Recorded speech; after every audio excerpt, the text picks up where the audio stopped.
Agora, a Bíblia lida e explicada com Alain Amorim. Para quem quer ouvir a Palavra de Deus de forma simples e compreensível. Olá, querido ouvinte, estamos de volta com o nosso programa A Bíblia Lida e Explicada. Continuamos estudando juntos o maravilhoso Sermão do Monte, ou Sermão da Montanha, de Jesus, no capítulo 5 de Mateus. Nós vamos continuar hoje o nosso estudo e eu quero que você já pegue a sua Bíblia e abra no Evangelho de Mateus, lá no capítulo 5, e nós vimos todas as bem-aventuranças e agora vamos continuar naquela parte que ainda é considerada a introdução do sermão. Aqui Jesus vai dar mais algumas características importantes que são aplicadas ao discípulo, àquele que é seguidor de Jesus. Características que Jesus quer ver na nossa vida, na minha vida e na sua vida, por sermos chamados de seguidores, de discípulos de Jesus. Diz-nos assim então a palavra de Deus, Evangelho de Mateus, capítulo 5, a partir do verso 13 até o verso 16. Vós sois o sal da terra. Ora, se o sal vier a ser insípido, como lhe restaurar o sabor? Para nada mais presta, senão para, lançado fora, ser pisado pelos homens. Vós sois a luz do mundo. Não se pode esconder a cidade edificada sobre um monte, nem se acende uma candeia para colocá-la debaixo do alqueire, mas no velador, e alumia a todos os que se encontram na casa.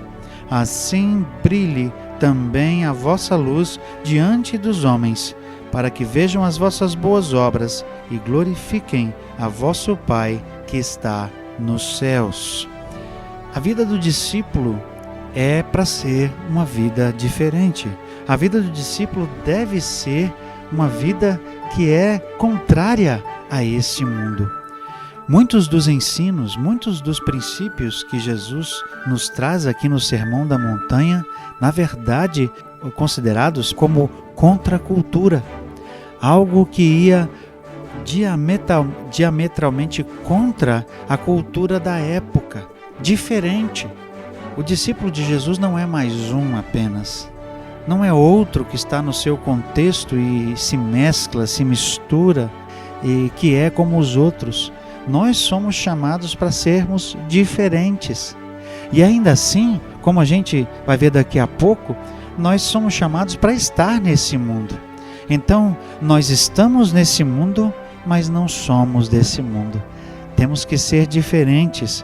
E Jesus nos diz aqui, ao usar duas expressões importantes, ele nos diz que nós somos sal e luz. Sal e luz. Verso 13, vós sois o sal da terra. Ora, se o sal vier a ser insípido, como lhe restaurar o sabor? Nós hoje usamos o sal em nossa cultura, especialmente na culinária, para dar sabor aos alimentos. Nós adicionamos sal em praticamente todos os alimentos para acentuar, para dar aquele gostinho ácido, né? E acentuar o sabor da carne, enfim, do alimento que estamos preparando. Mas na cultura daquela época, na época de Jesus, nós precisamos nos lembrar que não havia, por exemplo, geladeira, não havia congelador, não era possível congelar uma carne, uma comida. A preservação, meus caros ouvintes, era feita justamente com sal. Quem conhece uma boa carne de sol, ou quem conhece, por exemplo, como é preservado o bacalhau, é com sal, para que ele não se perca, para que ele não apodreça. O bacalhau, por exemplo, que é recolhido em alto mar, a longas distâncias ele é então salgado ao extremo para que ele seja conservado. É por isso que quem prepara o bacalhau tem que deixar mergulhada a carne na água para que tire o sal. Então esse era o uso principal do sal. Usando justamente esse sentido, nós percebemos que Jesus quer nos dizer o seguinte: vós sois o sal da terra. Vocês estão aqui para poder preservar.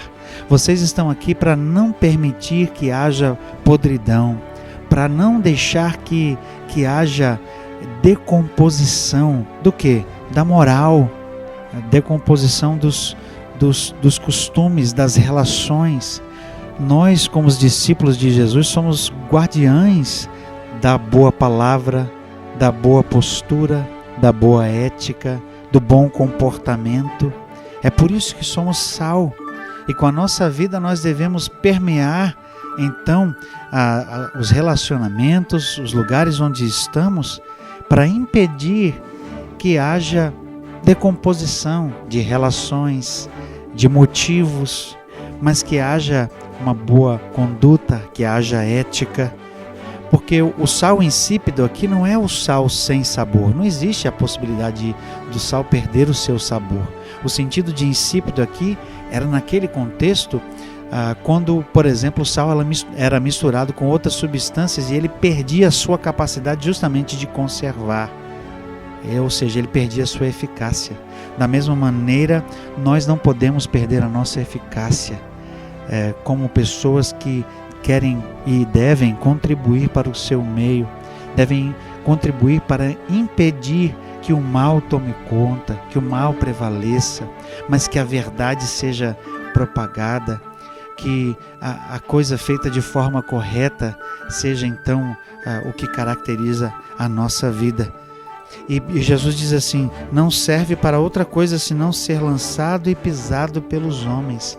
Jesus chama a atenção aqui, e logo mais no versículo 16, que os homens estão a nos observar, as pessoas estão vendo, e elas querem ver algo diferente em nós.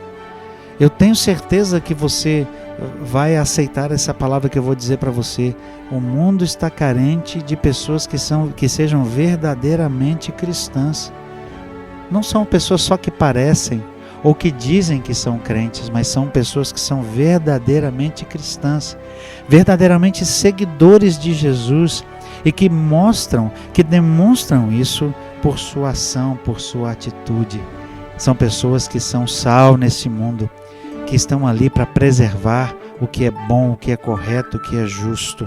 E mais, como diz o verso 14, vós sois a luz do mundo.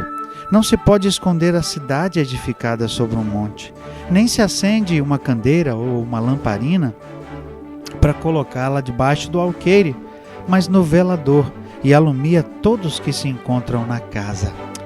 Não sei você, se está distante de você, mas na minha infância eu me lembro, quando eu visitava o meu tio, ele morava numa fazenda, naquele tempo lá não tinha energia elétrica, e a gente tinha a lamparina, que era usada para iluminar a casa, com querosene, era o combustível, e nós colocávamos nos umbrais das portas, na parte de cima assim, bem no alto, para iluminar toda a casa. É esse o sentido aqui. Se você e eu somos luz do mundo, nós temos que fazer a nossa luz brilhar. E assim como a lua, por exemplo, que não tem luz própria, mas que reflete a luz do sol, nós temos que refletir em nós a luz de Cristo.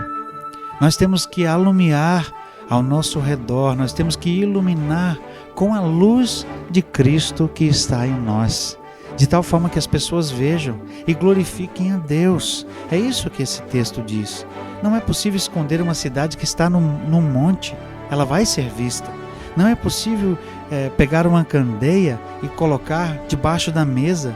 Ali ela não vai servir, é preciso que ela ilumine no lugar principal. Assim também Deus quer que a nossa luz ilumine, traga a luz, traga vida para o nosso ambiente, de tal forma que as pessoas, de novo, reconheçam e vejam. Veja o que diz comigo aqui o versículo 16. Assim brilhe também a vossa luz diante dos homens, para que vejam as vossas boas obras e glorifiquem a vosso Pai que está nos céus. Nós vimos no final do nosso último encontro, falamos da questão da perseguição por parte de algumas pessoas, porque nós agimos corretamente, talvez se sintam ameaçadas e imprimam algum tipo de perseguição a alguns cristãos. Mas também o outro lado disso é que, por nosso bom proceder, pela luz que nós irradiamos, que é a luz de Jesus, outras pessoas podem vir a reconhecer o Senhor em nós e podem glorificar a Deus. Nós estamos com pessoas ao nosso redor e essas pessoas estão querendo ver diferença em nós. E quando agimos diferente, essas pessoas percebem. Elas então dizem: olha, você é diferente, você age diferente. Olha o fulano, olha o cicrano, ele é uma pessoa de oração.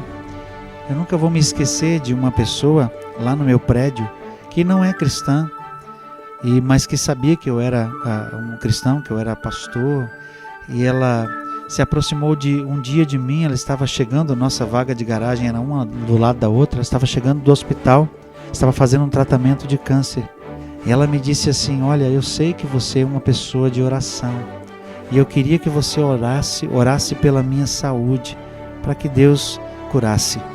E eu orei por aquela mulher, e hoje ela está bem. Claro que não foi por causa da minha oração, mas foi pelo poder de Deus, sem dúvida.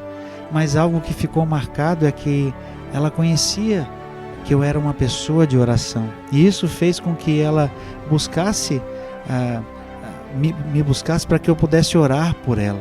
É claro que o poder é de Deus, não está na nossa oração, não estava em mim, sem dúvida, mas que coisa boa ser visto como um servo, ser visto como uma pessoa de oração. Deixa eu perguntar para você: a sua luz está irradiando no seu derredor?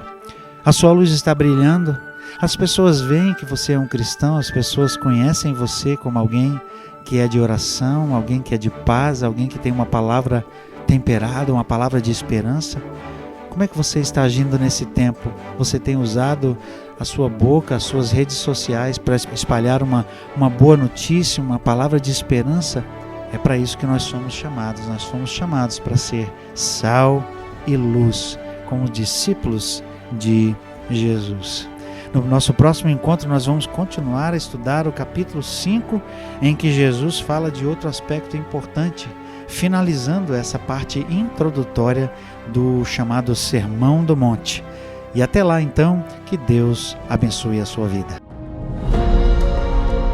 Acesse agora nossa plataforma e baixe os podcasts www.rede316.com.br. A Bíblia lida e explicada com Alain Amorim.